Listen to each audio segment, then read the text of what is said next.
Why does your twin flame run, and do they ever truly come back?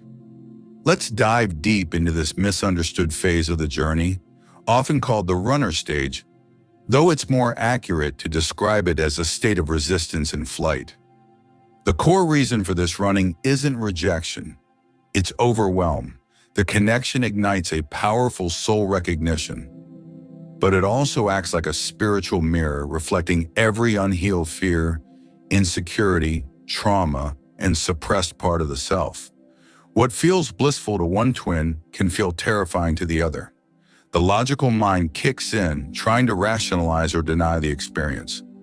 Thoughts like, "This was just intense chemistry," or "This could never work," or "I need to protect my current life," start flooding in. Why? Because the ego feels threatened. The runner isn't rejecting you. They're trying to preserve a familiar version of themselves. Often they project their own fears outward, labeling the connection as toxic or obsessive, but these are echoes of their own inner wounds. It's important to understand this is a state, not a permanent role.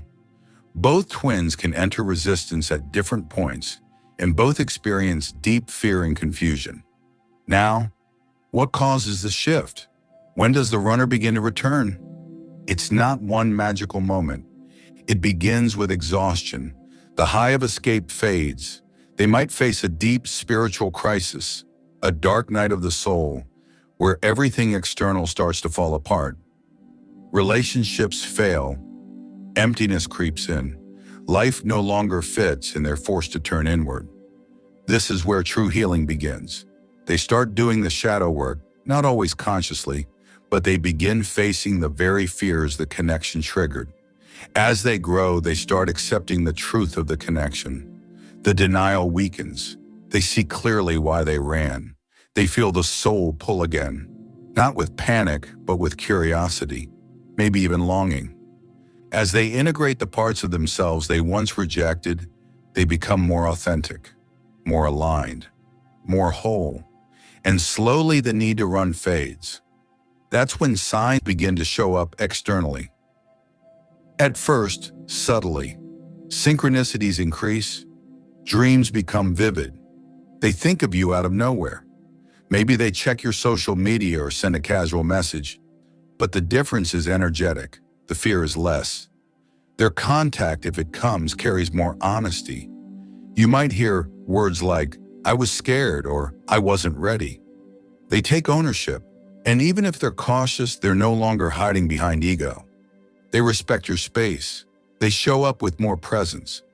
But let's be clear, their return doesn't guarantee romantic union. That's not the goal. The real purpose of this journey is soul evolution. Union happens when both twins reach inner wholeness and align energetically. And yes, that takes time, often years. But here's the truth you need to hold on to. The chaser's healing plays a critical role. As you release obsession, as you surrender and find peace within yourself, you shift the entire dynamic.